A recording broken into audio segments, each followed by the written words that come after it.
भगवान श्री कृष्ण की कृपा और आशीर्वाद पाने के लिए श्री कृष्ण जन्माष्टमी का पर्व सबसे उत्तम माना गया है।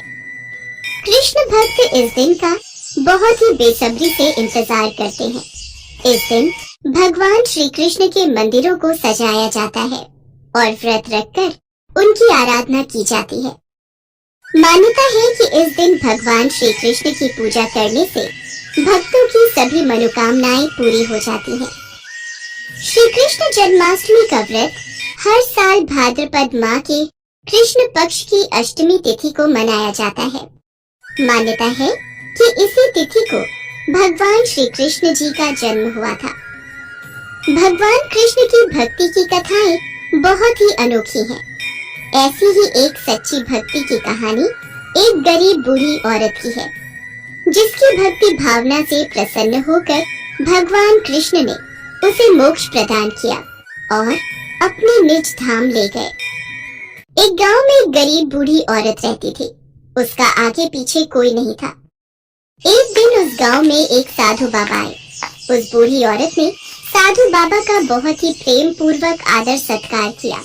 इससे साधु बाबा बहुत प्रसन्न हुए और वह बूढ़ी औरत से बोले, माई, मैं तुम्हारी सेवा भक्ति से बहुत प्रसन्न हूँ।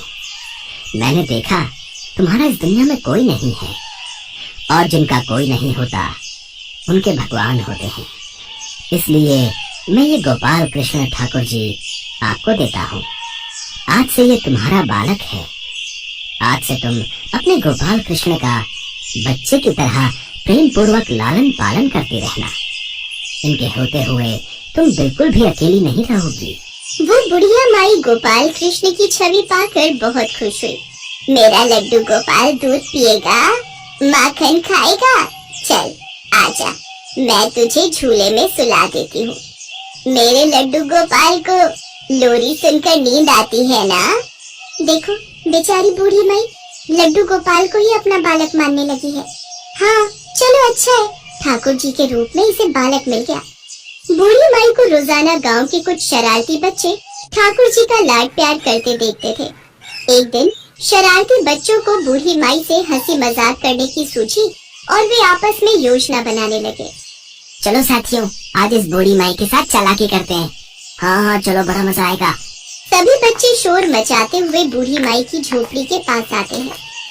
उनका शोर सुनकर वो बाहर आती है। क्या बात है, थोड़ा धीरे बोलो, इतना शोर मत मचाओ, मेरा बालक सो रहा है। अम्मा, आज गांव में जंगल से एक भेड़िया घुस आया है जो छोटे बच्चों को उठा कर ले जाता है और मार कर खा जाता है। तो अपने बच्चे का ख्याल रखना, कहीं भेड़िया इसे उठा कर न ले जाए। हाँ अम्मा, इसीलिए हम सब भी अपना खेल बीच में छोड़कर घर जा रहे हैं। हमें तो बहुत डर लग रहा है, अपने बच्चे का ख्याल रखना। कोई मेरे लाल गोपाल को हाथ भी लगा कर दिखाए, मुझसे बुरा कोई ना होगा।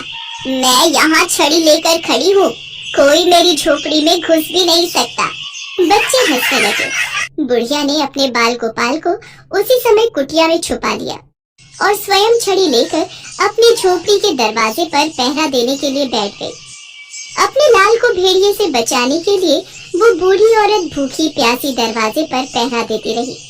पहरा देते देते एक दिन बीता, फिर दूसरा, तीसरा, चौथा और पांचवा दिन बीत गया।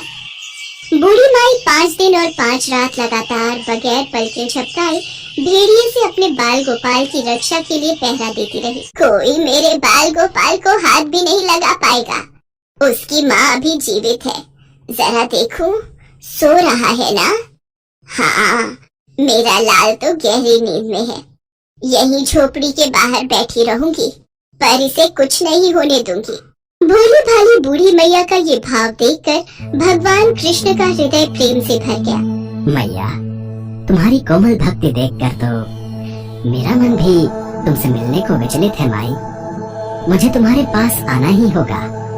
बूढ़ी औरत की कोमल भक्ति देख भगवान कृष्ण बहुत ही सुंदर रूप धारण कर वस्त्र आभूषणों से सुसज्जित होकर बूढ़ी माई के पास आए। उनके पाँव की आहट पाकर वो बूढ़ी माई डर गई। अरे ये किसके कदमों की आहट है? कहीं दुष्ट भेड़िया तो नहीं आ गया मेरे लाल को उठाने? मेरी छड़ी कहाँ है? ये रही। मेरे बच्चे को कोई नहीं ले जा सकता। वो भेड़िया भी नहीं ले जा पाएगा। मैया, मैं तेरा वही बालक हूँ जिसकी तुम रक्षा करती हो। देखो मुझे। क्या? चल हट, तेरे जैसे बहुत देखे हैं। तेरे जैसे सैकड़ों अपने लाल पर न्यौछावर कर दूं। अब ऐसे मत कहियो। चल भाग जा यहाँ से, तू मेरा लाल नहीं हो सकता। बूढ़ी माई के इस प्रेम को देखकर गोपाल और भी ज्यादा प्रसन्न हो गए और वो बूढ़ी माई से बोले, अरे मेरी भोली मैया, मैं त्रिलोकीनाथ भगवान हूँ। तूने मेरी बहुत सेवा की है। मुझसे जो चाहे वर मांग ले, मैं तेरी भक्ति से प्रसन्न हूँ। अच्छा, आप भगवान हो? मैं आपको 100 प्रणाम करती हूँ। कृपा कर मुझे ये वरदान दीजिए कि मेरे प्राण प्यारे लाल को भेड़िया ना ले जाए। ठीक है मैया, मैं तेरे लाल को और तुझे अपने निज धाम लिए चलता हूँ। वहाँ भेड़िए का कोई भय नहीं है। अच्छा, फिर तो मैं तुम्हारे साथ जरूर चलूंगी। रुको, मैं अपने लाल को साथ ले लूं। इस तरह भगवान श्री कृष्ण उस बूढ़ी माई को अपने साथ निज धाम ले गए। भगवान कृष्ण की लीला भी अद्भुत है। वो अपने भक्तों को कभी कोई कष्ट नहीं होने देते। कृष्ण के अनन्य भक्त जन्माष्टमी की तैयारियों में लग जाते हैं। भगवान के जन्म की खुशियां मनाने के लिए युवा और बच्चे गोविंदा बनकर जन्माष्टमी के अगले दिन दही हांडी का आयोजन करते हैं। देश भर में जगह जगह चौराहों पर दही और मक्खन से भरी मटकियां लटकाई जाती हैं और गोविंदाओं द्वारा मानव पिरामिड बनाकर एक दूसरे के ऊपर चढ़ाकर इसे तोड़ा जाता है। मंदिरों को खास तौर पर सजाया जाता है। मथुरा और आसपास के इलाकों में जन्माष्टमी में स्त्री के साथ साथ पुरुष भी 12 बजे तक व्रत रखते हैं। इसी तरह पूरा देश जन्माष्टमी के त्योहार का आनंद लेता है। आज से लगभग हजारों वर्ष पहले की बात है, जब भारत में राजाओं का शासन हुआ करता था। ऐसा माना जाता है कि राजस्थान के जयपुर का गोविंद देव मंदिर उसी समय का बना हुआ है। गोविंद देव मंदिर में शुरू से ही पुजारी पूरे दिन भक्ति भाव से भगवान गोविंद देव जी की पूजा अर्चना किया करते, फिर शाम के समय आरती करते और रात को शयन के लिए जाते समय मंदिर का पट बंद करने से पहले भगवान के पास 4 लड्डू रख देते थे। जय गोविंद पुजारी जी। अच्छा एक बात बताइए, आप गोविंद देव के सामने रात के समय रोजाना ये 4 लड्डू रखकर ही मंदिर के पट बंद करते हैं, ऐसा क्यों? मतलब इसका क्या कारण है? 4 लड्डू रखने के पीछे का कारण ये है कि अगर रात के वक्त भगवान गोविंद जी को भूख लग जाए तो वो ये 4 लड्डू खाकर अपनी भूख मिटा सके। मेरे मन के भाव भी कुछ ऐसे हैं कि ऐसा करने से मुझे अलग ही तृप्ति का अनुभव होता है। भगवान तो भक्त के भाव को देखते हैं। भक्त अपने भाव जैसे रखेगा वैसे ही प्रभु उसकी भक्ति और प्रेम रस में डूब जाते हैं। ऐसा क्रम रोजाना ही चलता था। रोजाना ही पुजारी जी गोविंद देव की मूर्ति के समक्ष आरती के बाद 4 लड्डू रखकर मंदिर के पट बंद करते थे। पर एक दिन पुजारी जी ने शाम को भगवान गोविंद देव जी की आरती की, परंतु रात में जब वो शयन करने जाने लगे तो वो लड्डू रखना भूल गए। गोविंद देव लड्डू खाने स्वयं मूर्ति से प्रकट हुए। आज थाली में लड्डू नहीं है, मुझे तो बहुत जोरों की भूख लगी है। यहाँ तो लड्डू है ही नहीं। लगता है पुजारी जी आज लड्डू रखना भूल गए। कोई बात नहीं, पुजारी जी रोजाना तो रख ही देते हैं। आज मैं अपना लड्डू स्वयं ही ले आता हूँ।